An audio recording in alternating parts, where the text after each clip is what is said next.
तारीख में कल दिव्यांश करके जो बच्चे का एक्सपायर हुआ उसकी उम्र 3 साल थी और ग्रेड। अब इस बात पर प्राधिकरण काफी दुखी है उस घटना को लेकर के कि एक बच्चे की अकाल मृत्यु हो गई इसमें।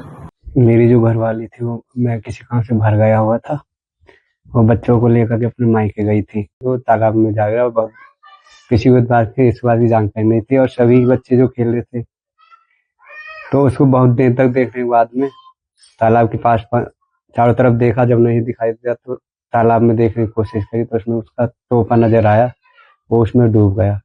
और ये घटना हमारे साथ हुई है, किसी और के साथ ना हो, इसके लिए मैं चाहता हूँ कि सरकार सभी तालाबों का घेराबंदी करे। अच्छा खासे यहाँ से लेके गई थी अपने घर से मायके यहाँ पे।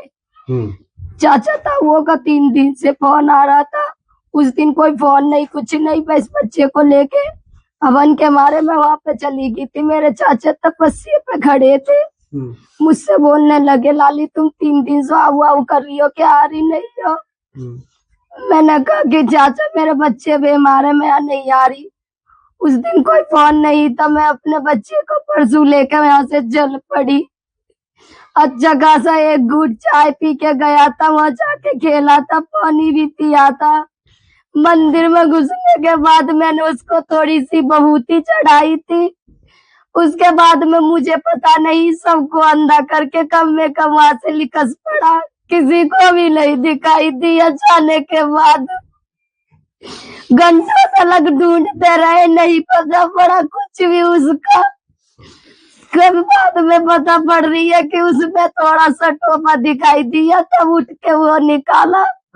तारीख में कल दिव्यांश करके जो बच्चे का एक्सपायर हुआ उसकी उम्र 3 साल थी और ग्रेटर नोएडा प्राधिकरण को कई बार बताया गया कि हमारे यहाँ कभी भी सेक्टर 150 की तरह घटना घट सकती है और बार बार समाधान अवगत कराने के बावजूद भी प्राधिकरण कोई कार्रवाई नहीं कर पाया। बस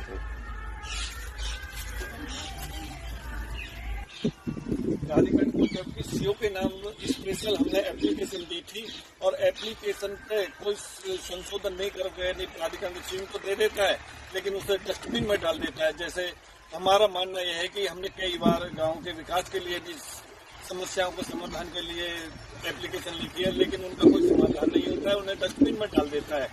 तो प्राधिकरण यहाँ पर आग बंद करके भी अधिकारी काम नहीं करना चाह रहे हैं। तो हमारी योगी सरकार से यही अपेक्षा है कि अधिकारियों को यहाँ से हटा के नहीं और अच्छे और अधिकारियों को लगाया जाए जो समस्या का ग्रामीणों की समस्या को समझे। दिलेलगढ़ में आज न्यूज में आ रहा है बार बार कि दिलेलगढ़ में कोई तालाब था, उसमें कोई बच्चा 3 साल का डूब के मर गया है, जिनकी मृत्यु हो गई है। इस संबंध में प्राधिकरण द्वारा तुरंत संज्ञान लिया गया और दिलेलगढ़ में वहां के वर्क सर्किल के सीनियर मैनेजर को भेजा गया। उन्होंने जाकर वहां जब सारी चीजें पता की तो पता चला कि ये खसरा संख्या 373 है, जिसके मालिक गंगाराम और धर्मवीर हैं और उनके द्वारा उनका यह तालाब है, उनके उस पर उनका प्राइवेट उपयोग में लिया जा रहा है, तो जिसके कारण प्राधिकरण उस पर सीधे कोई कार्रवाई नहीं कर सकता। अब इस बात पर प्राधिकरण काफी दुखी है उस घटना को लेकर के कि एक बच्चे की अकाल मृत्यु हो गई इसमें।